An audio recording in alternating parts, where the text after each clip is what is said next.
On Thursday, June 16th, 2011, a white Citroen van rolled across the Talmar Bridge into Cornwall, just after 7 p.m. Inside sat two men, both fathers, both entangled in organised crime. They were heading to settle a score, but neither would ever make it back home. 7 years and 2 months later, in August 2018, officers in North London searched the loft of a family flat. What they uncovered had been concealed for months. It spoke of brutality, silence, and fear. 2 different towns, 2 different years, yet both revealed killings that those responsible believed would stay buried. This is the account of the Cornwall farm murders and the slaying of Abdi Ali in Enfield, and how both shine a light on the darkest edges of Britain's underworld. David Griffiths was 35, a father of 3, and once a cage fighter. He had grown up in Plymouth before moving to Bracknell, where he became known for his size and his temper. But outside of the cage, he was deeply involved in the criminal underworld. Griffiths was no street-level dealer. He worked as muscle, an enforcer for men higher up the ladder, trusted to collect debts and keep people in line. His name carried weight, and his presence alone was often enough to send a message. Alongside him was 31-year-old Brett Flournoy, a boxer from the Whirl. He had fought in gyms across Muryside before turning to pub work and eventually to drugs.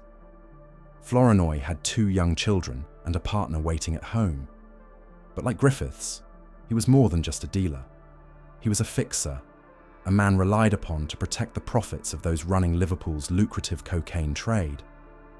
Both men were described in court as enforcers linked to an Irish Republican Army-connected gang operating out of Liverpool, a syndicate with reach, money, and the capacity for violence.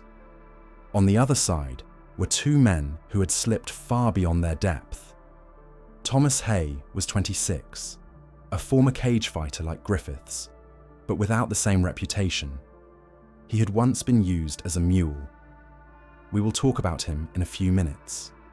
Now he was broke, unreliable, and on the run from previous offences. And then there was Ross Stone, 28 years old, running Sunny Corner Farm in Cornwall. To neighbours, he was just a farmhand working heavy machinery on the land. His farm had already become a site for cannabis production. He was in too deep, facing demands he could not meet. It was this mix of hardened enforcers, desperate debtors, and a drug network with no tolerance for excuses that set the stage for what would come next.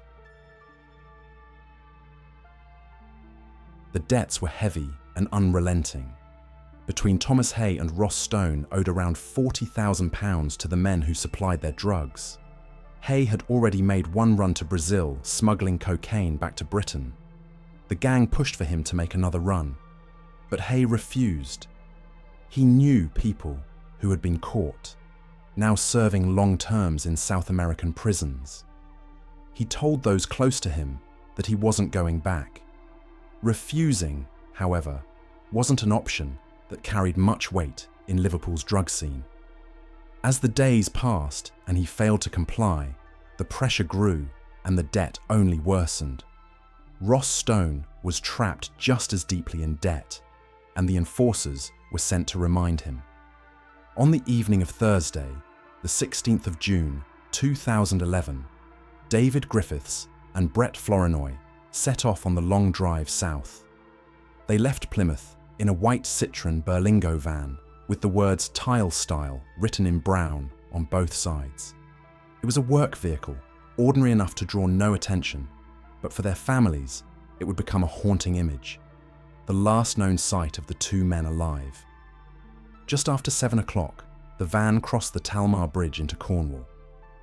After that, there was pin-drop silence. The men never arrived home, never contacted their partners or children, and never booked into the accommodation they were supposed to. Calls went unanswered. Messages were ignored. And within days, families reported both missing. Police opened inquiries, but in those first few days, there were no clear leads. Both men were fathers. Both had routines that rarely broke without reason. When David Griffiths and Brett Flournoy failed to return home, their families knew something was wrong almost immediately. Days passed with no signs. The men were officially reported missing. Police launched a formal inquiry, tracing their last movements across Devon and into Cornwall. Despite the urgency, the search produced little at first. There were no witnesses placing the men after the Talmar bridge crossing, and no CCTV that picked them up further along the route. What might have been a simple missing persons case soon turned darker as detectives began to suspect foul play. Behind the scenes, families waited for news, holding out hope that both men might still be alive. The breakthrough came almost by accident. On the 1st of July, 2011, officers raided Sunny Corner Farm in an unrelated drugs operation. Beneath the ground, they uncovered a sophisticated cannabis setup. Shipping containers buried to hide heat from police surveillance. The farm, they realized, was more than just a quiet corner of Cornwall. It was a hub for crime. Ross Stone was questioned, and under mounting pressure, he cracked. He admitted the Griffiths and Flournoy would not be found alive. He led detectives to the site where he and Haigh had hidden the evidence. When police began digging, the grim truth emerged. Buried deep in the soil was something that turned this missing persons case now turned into a double murder investigation. By then, Thomas Haigh had fled. He travelled back to Yorkshire, trying to put distance between himself and Cornwall, but the net closed in. Eventually, with nowhere left to run, he handed himself in. Now, let's uncover what actually happened at the farm. The moment that revealed the shocking details. When David Griffiths and Brett Flournoy arrived at Sunny Corner on the evening of the 16th of June, the tension was already heavy. Both men had made the journey south with a clear purpose: to collect what was owed, and to make sure Ross Stone and Thomas Haigh understood that the debt could not be ignored. The two enforcers had a reputation for violence, and this was not a social visit. What followed inside that remote Cornish farm was pieced together later through witness accounts, forensics, and the competing stories told in court. The prosecution argued that Thomas Haigh was the gunman. Armed with a 12 shotgun, he turned on the men who had come to demand payment.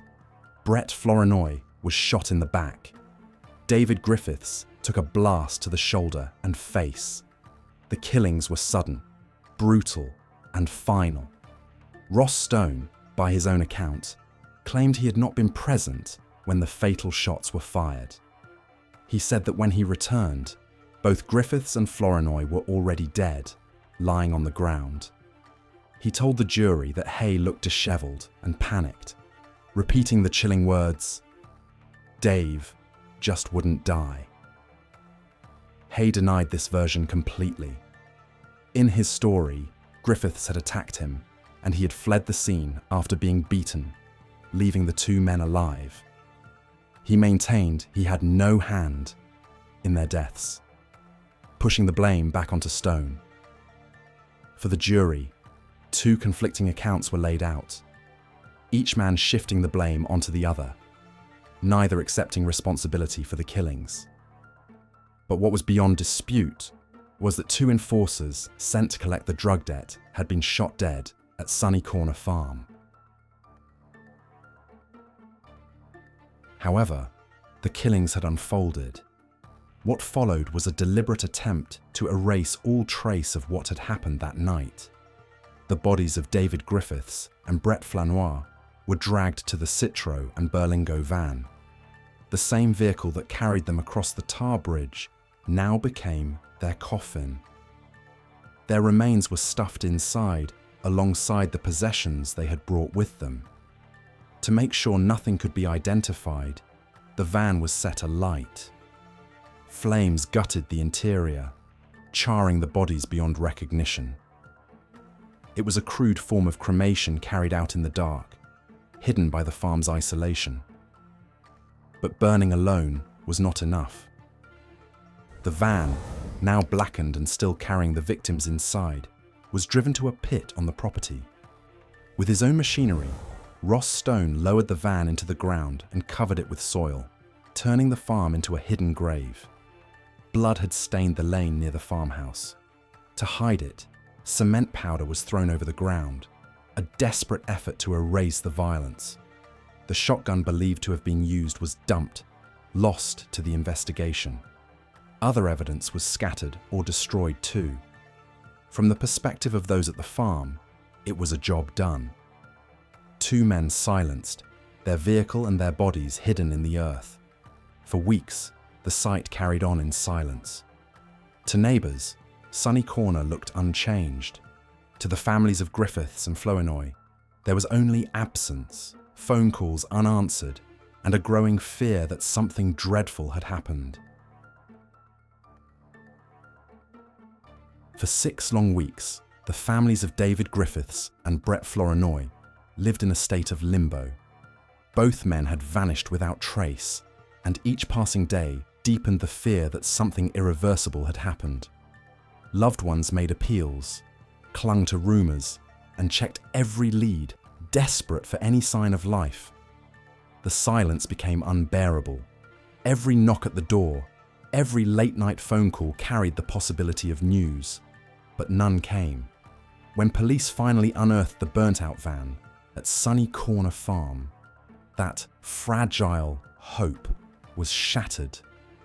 The discovery of human remains confirmed what the families had feared but struggled to accept. Outside court, relatives spoke of the agony they had endured. For Janet Griffiths, David's mother, the loss of her son was described as a living hell. She recalled the sleepless nights, the weeks spent wondering if he might still walk back through the door, only to learn that his body had been burned and buried like refuse. Brett Flournoy's family spoke in similar terms, describing the devastation of losing a son, a partner, and a father of 2 young children in such a brutal way. Both families were forced to come to terms not only with the murders themselves, but with the manner in which the men's bodies had been treated. It was not just death they were mourning, but the denial of dignity, the stripping away of even a proper farewell. By early 2012, the case of David Griffiths and Brett Flournoy reached its conclusion in the austere courtroom of Truro Crown Court. For weeks, jurors heard competing accounts of what had happened at Sunny Corner Farm. What we have already covered is that neither prepared to shoulder responsibility for the killings, but the overwhelming evidence makes it easy to understand. After just 3 hours of deliberation, the jury returned its verdict. In passing sentence, Mr. Justice McKay addressed the courtroom with words that cut to the heart of the case. These were bad men, but they had the right not to be killed. Trading in drugs does not carry the death penalty. It was a stark reminder that despite their roles in organised crime, Griffiths and Flournoy were still entitled to life and justice. Thomas Haigh was found guilty of 2 counts of murder. He was sentenced to life imprisonment with a minimum term of 35 years before parole could even be considered. Ross Stone, meanwhile, was acquitted of murder, but jailed for 5 years for obstructing a coroner by burning and burying the bodies. Haigh would later appeal his conviction, insisting that Stone had played a greater role than admitted, but his appeals were dismissed, the court finding no reason to disturb the verdict. For the families of the victims, justice had been served, though the pain of loss endured. In the winter of 2017, Abdi Ali was just 17 years old. Born in Somalia, he had grown up in North London, described by teachers and neighbours as a happy and respectful teenager. To his family, he was quiet, polite, and full of potential.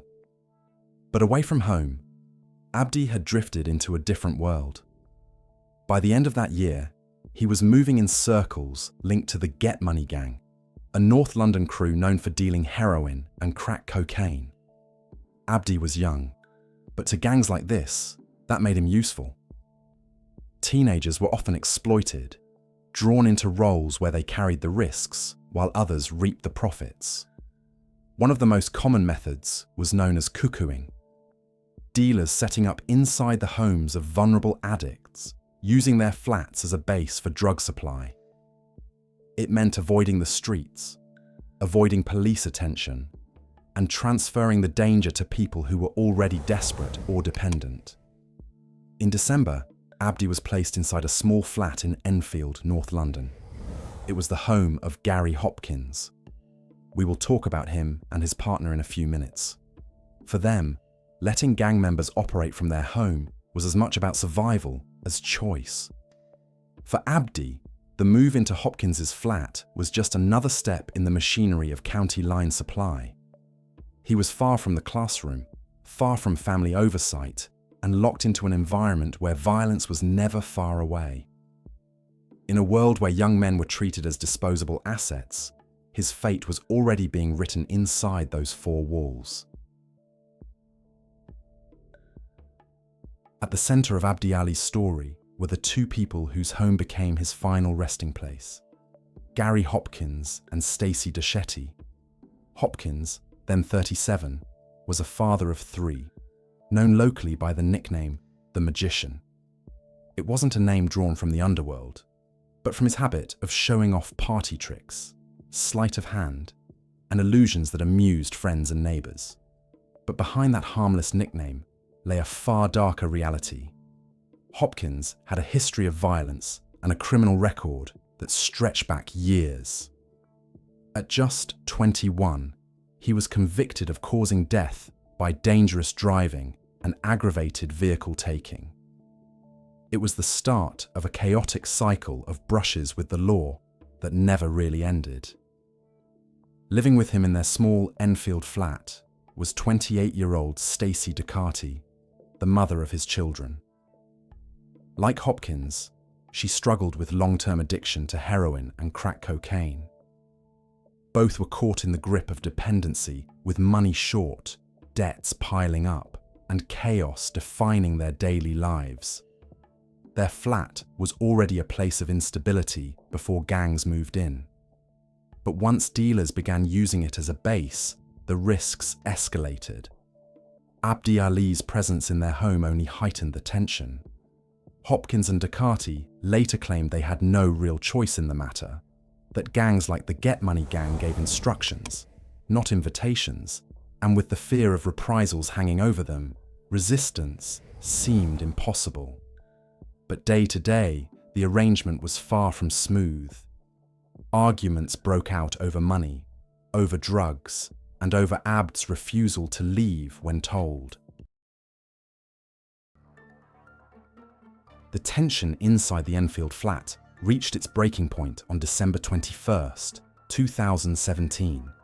By then, Gary Hopkins was under immense pressure. Christmas was days away, money was scarce, and debts hung over his head like a constant shadow. Abdi Ali's presence in the home had become another source of conflict. When Hopkins demanded that Abdi leave, the teenager refused, almost certainly, as the court later heard, because he feared the consequences from the gang he worked for. What happened next was brutal and sudden. Hopkins snapped. He armed himself with a claw hammer and struck Abdi hard across the head. The first blow was not enough. Seizing a 16-centimeter kitchen knife, he stabbed the 17-year-old again and again, inflicting devastating injuries to his chest.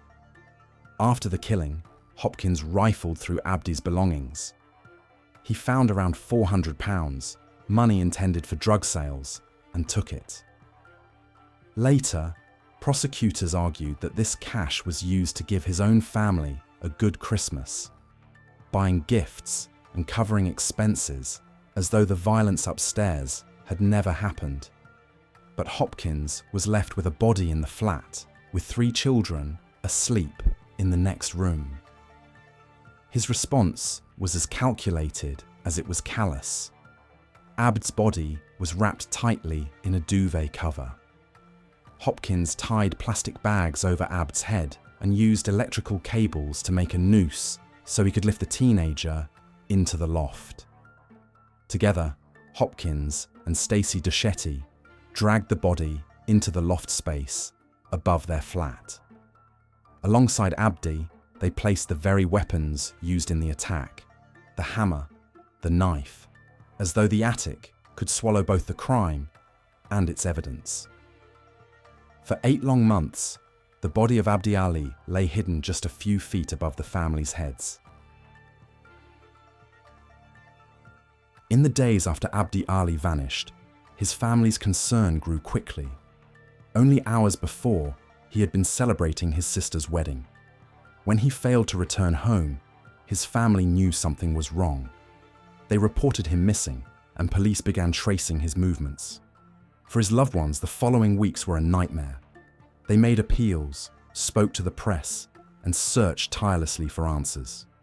His sister later described the wait as torture, a daily cycle of hope and despair, not knowing whether Abdi was alive or dead. But the investigation stalled. Leads went nowhere, and there was no sign of the teenager on CCTV or in hospital records. For 8 months, his family lived in uncertainty.